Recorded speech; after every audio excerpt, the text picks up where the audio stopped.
పాకిస్తాన్ ఒక nuclear state అని, భారతదేశం కూడా ఒక న్యూక్లియర్ స్టేట్ అని మనకు తెలుసు. అంటే ఏంటంటే భారతదేశం దగ్గర న్యూక్లియర్ బాంబ్స్ ఉన్నాయి.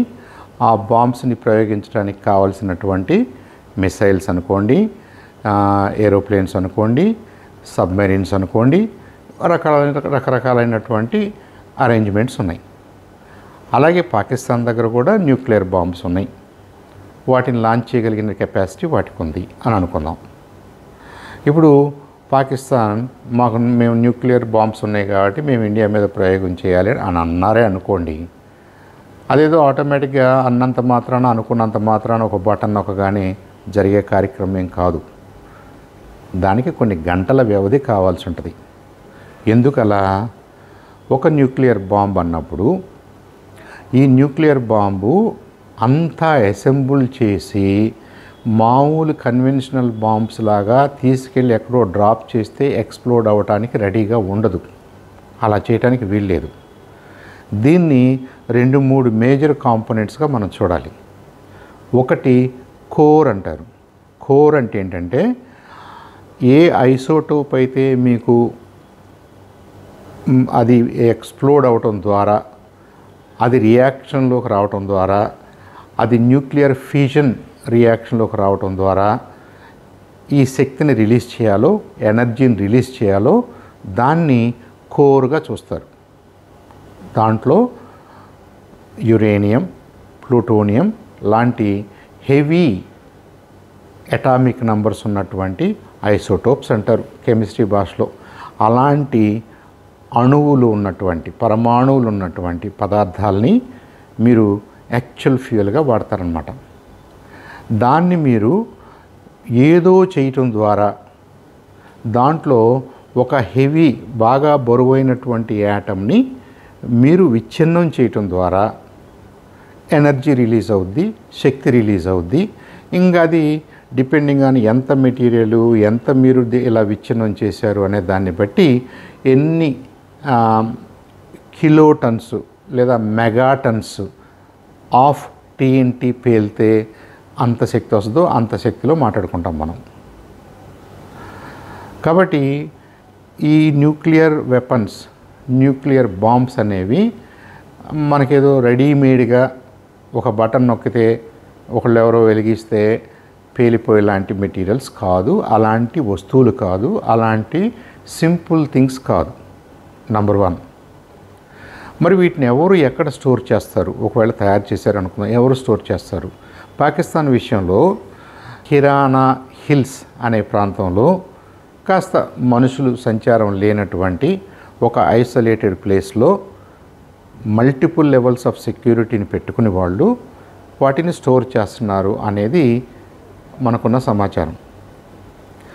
అక్కడ ఈ బాంబుకు సంబంధించిన, ఒక్క బాంబుకు సంబంధించిన ఒక కోరు, ఈ కోరుని స్టార్ట్ చేయడానికి కావాల్సినటువంటి ఆ సపోర్టింగ్ స్ట్రక్చరు, వీటిని విడివిడిగా అవసరమైతే విడివిడి ప్రాంతాల్లో స్టోర్ చేస్తారు. వీటిని ఒక చోటకు తీసుకొచ్చి అసెంబుల్ చేయడానికి, దీన్ని తీసుకెళ్ళి ఇంకో మిసైల్లోనో లేదనుకుంటే ఇంకొక ఎయిర్ క్రాఫ్ట్కో, జెట్ ఫైటర్కో మీరు అటాచ్ చేయడానికి, అసెంబుల్ చేయడానికి, ఆ తర్వాత యూజింగ్ ఆల్ ద ప్రోటోకాల్స్, ఇంటర్నేషనల్గా ఏమేమి ప్రోటోకాల్స్ కావాలో అవన్నీ, అంటే మాట్లాడటం, మీ దేశంలో అంచెలంచెల సెక్యూరిటీని బట్టి మాట్లాడుకోవాలి. పాకిస్తాన్ వాళ్ళు వాళ్ళ సివిల్ ప్రభుత్వానికి, వాళ్ళ మిలిటరీకి, వాళ్ళ హైయెస్ట్ న్యూక్లియర్ కమాండ్ ఏదైతే ఉందో వాళ్ళందరూ మాట్లాడుకుని ఒక డెసిషన్ తీసుకోవడానికి, దాన్ని యునైటెడ్ నేషన్స్లో ఉన్నటువంటి సెక్యూరిటీ కౌన్సిల్కి తెలియచేయడానికి, అలాగే IAEAకి, ఇంటర్నేషనల్ అటామిక్ ఎనర్జీ ఏజెన్సీకి తెలియచేయడానికి కొన్ని గంటలు టైం పట్టుద్ది.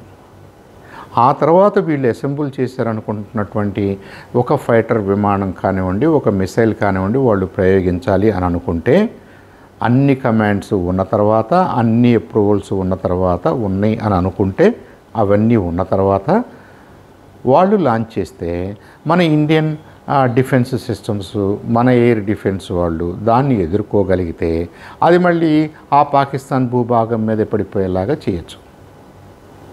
సో కన్వెన్షనల్ బాంబ్స్ లాగా మనం ఏదో తీసుకెళ్ళి ఒక ప్రదేశం మీద డ్రాప్ చేస్తే అది ఎక్స్ప్లోడ్ అయితే, అది విస్ఫోటనం చెందితే కొంత వేడి, కొంత డస్ట్, కొంత సౌండ్ క్రియేట్ అవటం ద్వారా ఫిజికల్ బిల్డింగ్స్ ఎలా నష్టపోతాయో, ఆ బిల్డింగ్లో ఉన్నటువంటి ప్రజలు ఎలా వాళ్ళ ప్రాణహాని జరుగుతుందో దానికంటే కొన్ని వేల రెట్ల ఎక్స్ప్లోజివ్ పవర్ దీంట్లో ఉన్నట్టు లెక్క.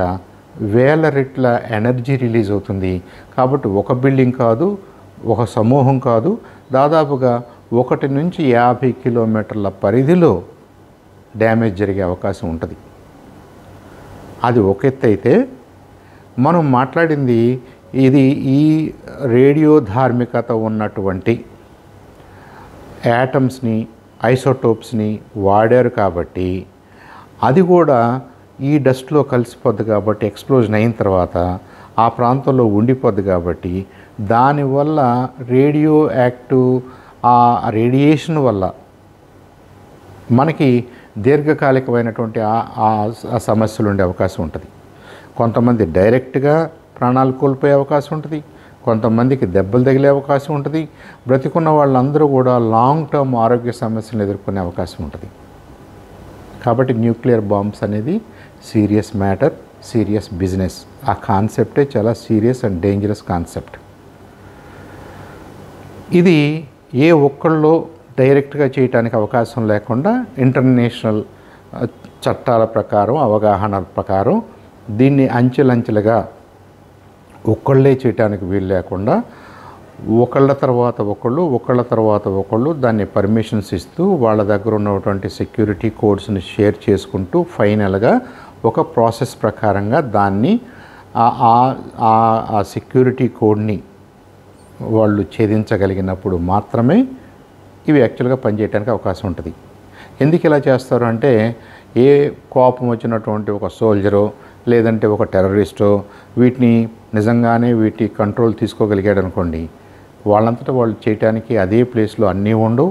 ఒకవేళ అదే ప్లేస్లో అన్ని పార్ట్స్ ఉన్నా కానీ అసెంబుల్ చేయటం కష్టం.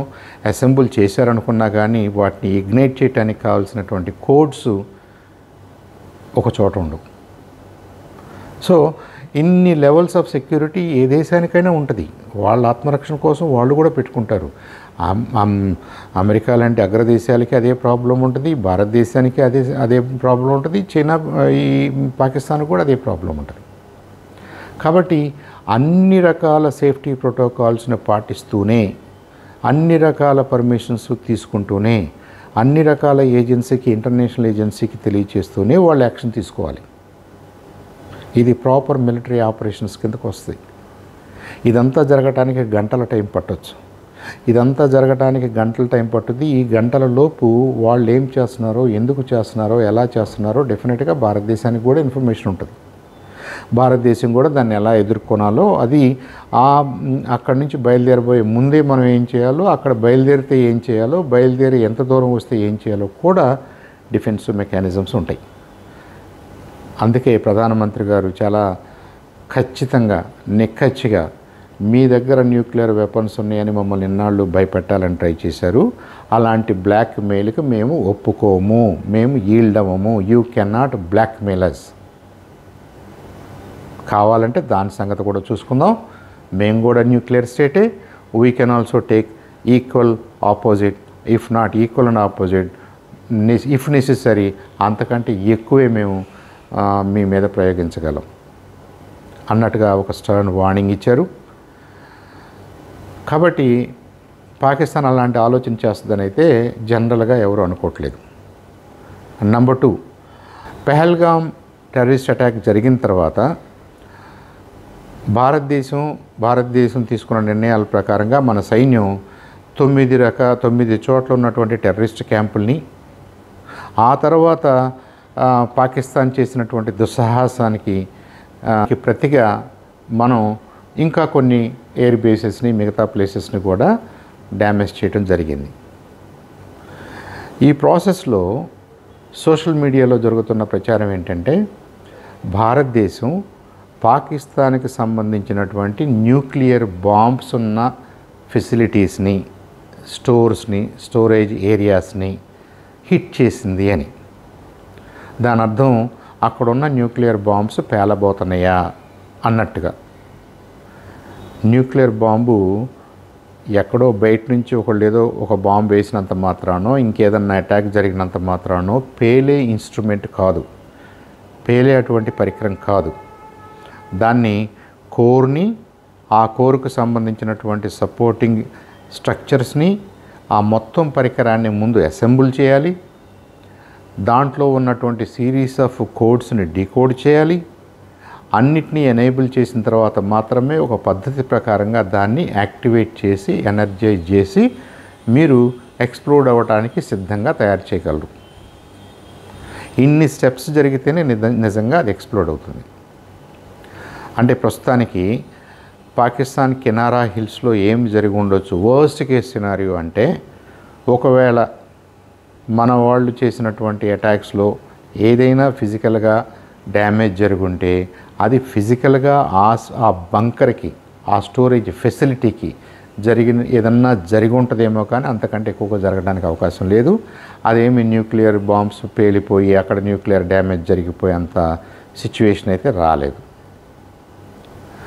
ఒకవేళ ఒక ఫెసిలిటీలో ఒక న్యూక్లియర్ బాంబుకు సంబంధించిన ఒక కోర్ని కానీ ఇంకేదన్నా వాటి మీద వేరే బాంబు వచ్చి పడటం వల్ల మహా అయితే కొంత రేడియో యాక్టివ్ మెటీరియల్ స్ప్రెడ్ అయ్యే అవకాశం ఉంటుంది.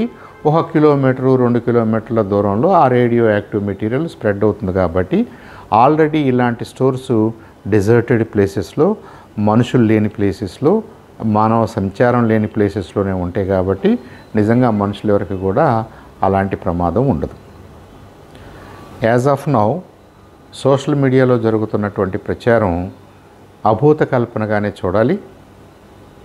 అలాంటి డేంజర్ కానీ డ్యామేజ్ కానీ పాకిస్తాన్లో ఏమీ జరగలేదు, మన వాళ్ళు అలాంటిది ఏమీ చేయలేదని కూడా మనం తెలుసుకోవాలి.